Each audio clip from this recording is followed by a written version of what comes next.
Hey, so I know a lot of you are stuck at home right now and you have to make your own coffee instead of having us make it for you. It's gonna be okay. Obviously, we're gonna make the best cup of coffee possible for you when you come to our shop, but it's totally possible to make good coffee at home even if you don't have most of the tools that we have here in our shop. So most people are familiar with the two methods that I'm going to talk about today. You at least have heard of them. One is called the French press, and the other one is cold brew. The French press is pretty easy to understand in principle. You've probably made one before. You might have made some that tasted better than others, but it's pretty easy to understand in principle. You just add coffee grounds in here, and then you pour hot water on top. Set your lid on there, nice and easy like that. And then when it's done, you push down on this to push all the grounds to the bottom, and then you can pour your coffee off from the top. So there are still a good number of ways to screw up a French press. And that's the case with every coffee method. Coffee is pretty simple in principle, but when it comes down to it, it's pretty nice to have the tools that we have in our shop to make it work. So one of my favorite tools that I have is my scale. I use a scale for everything in coffee. I weigh water, I weigh coffee, I have a timer built into it, but you still don't need all that. Yes, your coffee might be better if you have it, and I hope some of you have kitchen scales at home. But if you don't have a kitchen scale at home and you still want to make as good a cup of coffee as possible, it's okay. Because one thing almost everyone has at home is a tablespoon. This is actually some sort of coffee scoop here, so it's not exactly a tablespoon. This is some other sort of coffee scoop here, so it's not a tablespoon. And you'll sometimes see coffee recipes labeled as 3 scoops or 4 scoops. Well, these scoops are not at all the same size. And a tablespoon is not quite the same size as these. But when I give you the amount of coffee tablespoons or scoops to use for every mug of water to use, we're already admitting that we don't have a scale. So without the scale, it's always going to be imprecise. It could be a heaping tablespoon of coffee grounds, or it could be a level tablespoon of coffee beans.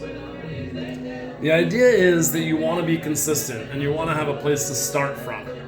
If I don't tell you 3 tablespoons of coffee for every mug of coffee water, you don't have anywhere to start from. You might put half this thing full of coffee and wonder why your coffee tasted so weird and not good. Don't ever fill this thing halfway with coffee grounds. That's a bad idea. But if you have a starting spot of a couple scoops or a couple tablespoons of coffee, then after you've made your coffee and after you've followed these steps that I'm going to lay out for you, then you can make a choice. You can drink your coffee and think about it and say, I want my coffee to be a bit stronger. Why don't I go for 4 tablespoons? I want my coffee to be a little bit less strong. Why don't I use 3 level tablespoons instead of 3 heaping tablespoons? So this is not a perfect guide. This is to help you get started on your journey of making coffee better at home. So this is my ratio that I start with, is 3 tablespoons for every mug of coffee water.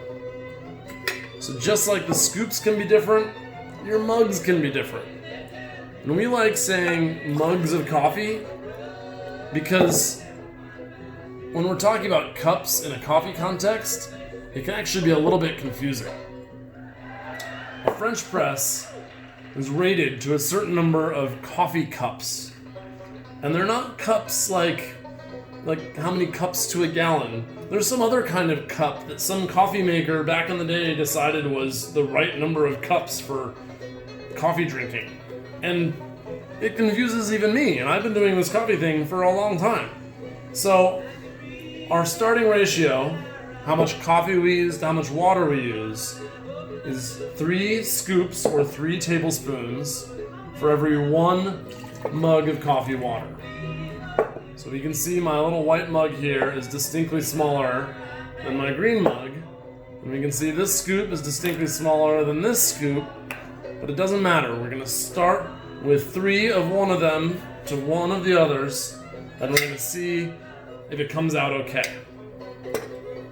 So I need to add 3 scoops of coffee into this French press here. Well, that's a scoop. I'll go ahead and grind it up here. Now you might not have a coffee grinder at home, so this might not work for you, but this trick will work if you get your coffee pre-ground. Now a lot of people ask me about what grinder should I buy. I've contributed to some articles that were written about best coffee grinder for home use. There's a lot of different opinions out there. There's a lot of factors to weigh. At the end of the day, there's one kind of coffee grinder that's better than the other. That's a burr grinder. You always want to use a burr grinder. Even if it's an old, pretty worn out burr grinder, it's better than using a blade grinder. Blade grinders have that little spinny propeller thing on the bottom, and the beans just kind of bounce off them and break down smaller and smaller. Well, it looks to your eyes that they're breaking down smaller and smaller, and they are, but they're also creating a lot of different size pieces. You can think of those pieces like miniature ice cubes. And if you throw a bunch of tiny ice cubes in some hot water with a bunch of giant ice cubes, the tiny ice cubes are going to melt real quick, and the giant ice cubes are going to take a long time. So the same thing is happening with our coffee pieces that we've spun up in that blade grinder. The tiny pieces extract into your coffee really quickly, and the big pieces never really finally fully extract. So at the end of the day, just never use a blade grinder. I know you've probably got one at home, you've probably been using it for forever, and you probably thought, oh, my coffee's pretty good with it. I like my coffee fresh ground. Well, we do like to fresh grind coffee here. I just ground some coffee fresh right here. But it's always better to use a burr grinder than a blade grinder, because a burr grinder creates very similar sized pieces, ice cubes, very similar sized ice cubes. And those little coffee particle ice cubes are all going to melt, or all going to extract at pretty much the same rate, so that you brew your coffee pretty well. So I would always rather have pre-ground from a coffee shop using a good grinder coffee that's maybe gone stale kind of fast because it was ground, than coffee that was ground on a crappy blade grinder. So I'll say that again, try to be a little bit more succinct. Don't use a blade grinder. It's better to have ground coffee from a store that then goes stale faster. Even if it's a little bit stale, it's still better than coffee that's extracted at a bunch of different rates. And if you don't believe me, try it out. Buy a cup or buy a bag, get it ground. Buy a bag, don't get it ground, grind it on your blade grinder, see which one you like better. You don't have to trust me on this. You can have an opinion, you can think one is better than the other, but I'm right. So now we have our ground coffee in here, and it might have just come out of the bag. I might have just taken 3 scoops out of the bag, so I'm gonna, scoop it out. You can see that the scoop here, 1, 2,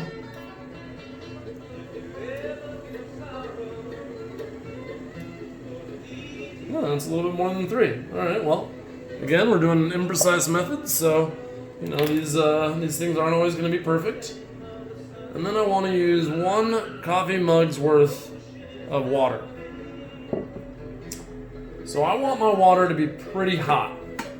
Back here, I've got a fancy coffee kettle.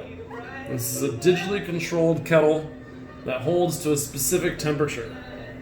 Now, you probably can read this over there. It says 209, 210 degrees. It's pretty close to boiling. If you're up at higher elevation, that is boiling. So one thing that we like here at Coffee Cycle is we like boiling water. Boiling water is totally okay to use on your coffee. There might be a more perfect, ideal water temperature for the particular coffee that you have. You might have heard that you should let the water sit for 30 seconds before you add it to the coffee. Let me tell you, these things are not going to make nearly as much of a difference as your scale. So if you have a scale, sure, you can. If you have a digitally controlled kettle, sure, you can do things a little bit more precisely, but not everybody does, and we want to make sure everybody can make at least a decent cup of coffee. So now I'm going to want to add 1 coffee mug's worth of water to this French press here. Now this scale, this kettle, in addition to having really cool control over the temperature, also allows me to control exactly how I pour my water. It's pretty fancy, but you don't need that. You definitely don't need that. When I boil water at home, I have a kettle like this, but I didn't always. And so what I would do is I would boil the water in a pot, just like I was making pasta or something, and then I would pour it from the pot into a measuring cup. And the measuring cup has a little spout on the front. It's not a spout like this, but anything that sort of narrows like that's going to be helpful. You can use a tea kettle if you have one of those that has a bit of a spout, but you don't even need one of those, because I'm just going to pour this hot water straight from this coffee mug directly into my French press here. Now a French press needs to sit there and steep for a little while. Traditionally, a French press takes about 4 minutes. Here at Coffee Cycle, we do anywhere from 4 to 6 minutes depending on the coffee. So again, start with 4 minutes. Add a little bit extra water because I splashed a little bit there. And then try it out, see if you like it. When you're messing with these variables, when you're seeing if you want more coffee or less coffee, if you want heaping tablespoons or level tablespoons, grounds or beans, only change one variable at a time. So change whether the tablespoons are heaping or level. Change whether you're steeping for 4 minutes or 5 minutes. Don't change all the things all at once. Now, once we've added the water to this coffee, just like I did, it's important to stir the brewing coffee a little bit. You can stir it with anything. You can stir it with a butter knife, you can stir it with a chopstick, you can stir it with a spoon. You can stir it with this fancy stirring device I have from some coffee apparatus I own. But you can kind of tell from looking at it that it looks like a butter knife would probably do a pretty good job. So you stir it just a little bit. You just want to make sure all those grounds get nice and wet in there, because we don't want to have pockets of coffee grounds that don't get wet. And then you can just set that aside and leave that alone. I'm going to put my lid on here. Now this is a bigger French press than 1 cup of coffee. It's full to about here. I think you can see that there. So obviously this French press can make more than 1 cup of coffee. It looks like it can probably make 2. So what I would do, if I were doing this for more than one person, is I would fill this full of cold water and see how many coffee mugs it fills up. You don't have to go ounce for ounce or gram for gram. You're just trying to make yourself and maybe someone special in your life a cup of coffee in the morning that doesn't totally suck. Because there's a lot of coffee out there that totally sucks. And it doesn't have to. As we've seen, it's pretty simple to make coffee that can be pretty good even without having all the tools. Now, if you do have a coffee scale, I'll give you the ratio that we use at Coffee Cycle. We use 15 grams of water for every 1 gram of coffee. So if you look at our coffee mug ratio, that's about 27 grams of coffee for 400 grams of water. Now it can be a little different than that. It can be 16 to 1, some people prefer 17 to 1. So even once you get the same precision that a coffee professional has, you still have a degree of uncertainty of what your personal preferences are and what coffee that you're working with shows best at. So some coffees, darker roasts, maybe are better at 4 minutes, and some lighter roasts are maybe better at 6 minutes. But I avoid making broad statements like that because I've seen making a lot of coffee over the last 15 to 20 years that a lot of coffee can taste good a lot of ways. I've had a lot of eyeballing at French presses, just like, oh, fill it up to about there and add some water, that came out awesome. And I didn't know all the things that I know now. So using just a simple starting point, 3 scoops, 3 tablespoons, 1 mug of coffee water, start with 4 minutes. This is gonna set you on the path to making a really good cup of coffee every time. Is the first cup gonna come out perfect? I'm not gonna promise that, okay? You might screw it up somehow in your home kitchen, and I'm not gonna know what you did. I'm not there to watch you. This is not a full training regime for a new barista at Coffee Cycle. This is, oh my gosh, my coffee sucks. I need some help, Chris. So it looks like our little sand timer, which is 4 minutes here, is just about expired. So I'm gonna put that away. So now all I have to do is just plunge the press down. It's pretty easy to press down. And you see I have a metal French press here. I love these. Some people love these because they're insulated. It's like a vacuum double wall. I love them because they're hard to break. I hate breaking French presses. I've broken too many French presses.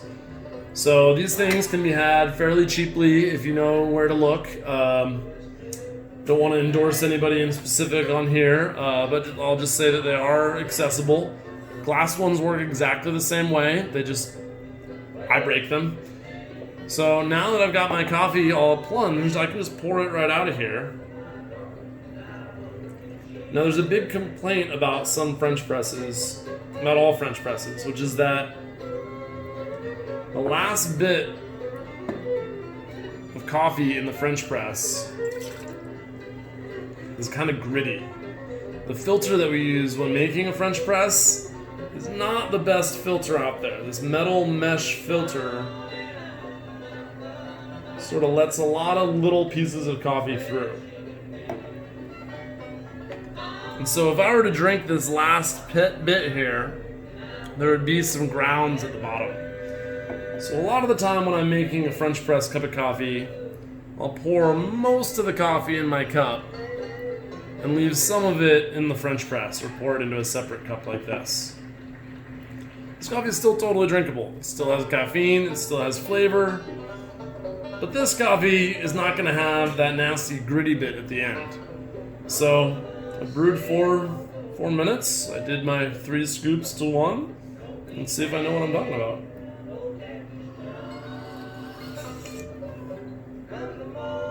That's pretty good. That's pretty good. I didn't weigh anything. I didn't use a digital timer. Everybody's cell phone has a digital timer, so you don't need a sand timer. You don't need anything fancy wood with pink sand or anything. You literally just need your cell phone. You can even count. I think, counting up to 4 minutes is probably boring for most people, but you can do it.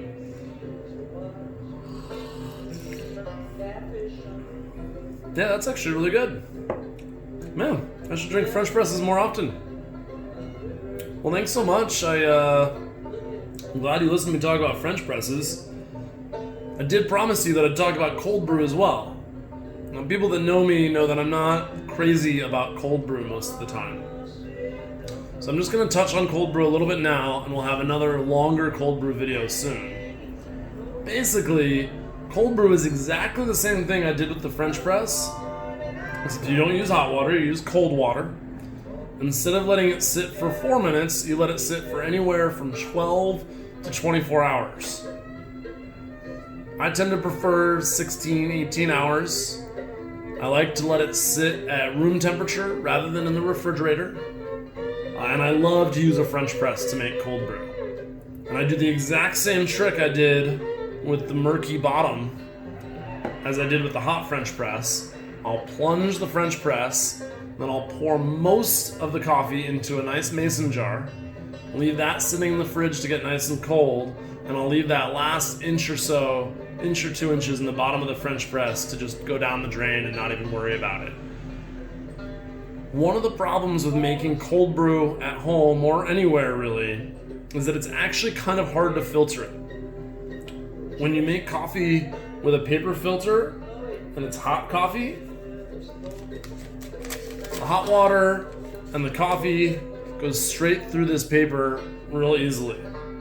But when it's cold water or room temperature water and coffee grounds, it's gonna get stuck at some point. It's gonna start draining down and then it's just gonna get stuck and it's just gonna sit there with a bunch of water and coffee and you're gonna be staring at it like, how do I get this to go down? How do I do it? That's one of the reasons I love French presses for making cold brew, is that they filter it easily because they have a pretty coarse mesh filter on the bottom here. So obviously I've got some coffee grounds on here right now, but this mesh of this filter is pretty porous. It's gonna let stuff through pretty easily. Whereas a paper filter ain't gonna let stuff through so easily. So what's the solution? The solution is make cold brew if you have a French press in the French press. There's plenty of other solutions out there. So you can make cold brew in just a mason jar. You do the same trick. 3 scoops of coffee beans or grounds or what have you for every 1 coffee mug full of water. You don't want to mess with that ratio until you really know whether you like it or you don't. Sometimes you'll see people recommend making stronger cold brew, using 50% more coffee for cold brew, twice as much coffee per water for cold brew. That's wrong. It's just wrong. You can do it, but it's just going to make your life harder. Keep your ratio the same because it's going to come out really well if you do that. And you don't have to dilute it down to strength. You don't have to worry about whether it tastes like soy sauce or sour. I've had cold brews that tasted like sour soy sauce. That doesn't sound good, right? Like, you'd much rather have that nice face I made when I drank this hot French press, right? Like, let's say that again.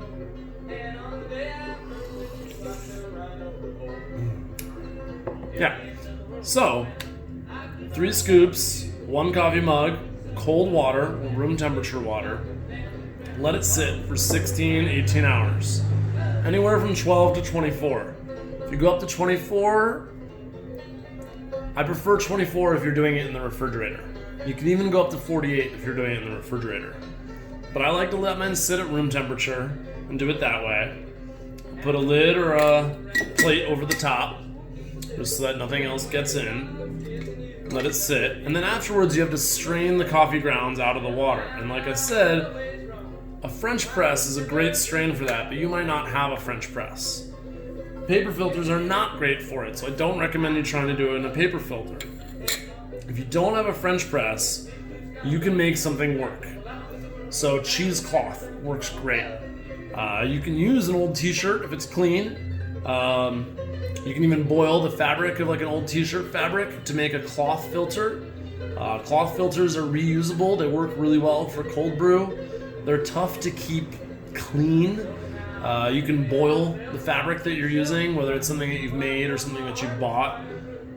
You can boil the fabric to keep it relatively clean, but I've found with using cloth filters for cold brew that over time they start to get a bit of a funk. And it's not a good funk like George Clinton, it's a bad funk. So obviously you can just change out the filter at that point. Another thing you can do is you can pour it through a pasta strainer, and that'll get some of your grounds out. And then you can let it sit and settle for a little bit, and then just pour gently off the top. So what you'll see after making a batch of cold brew in a mason jar is that the grounds will mostly all settle to the bottom. So what you can do then is if you see any floating on top, you can use a normal teaspoon or soup spoon to sort of scoop the grounds that are floating off the top. And then you can slowly and gently just pour the cold brew off the top and leave again an inch or 2 of muddy, gross grounds coffee water at the bottom. And that's actually pretty effective. So I think that's pretty much it for the 2 most basic methods of brewing coffee today. That's the French press and cold brew.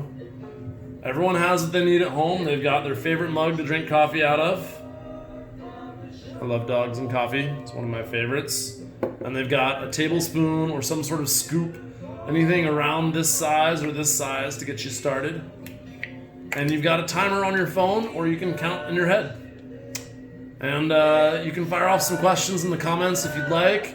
You're always welcome to email us or message us with questions. But just keep tuned to the station, get some subscribes and likes on there so more people follow us. And you can always buy great coffee at coffee-cycle.com.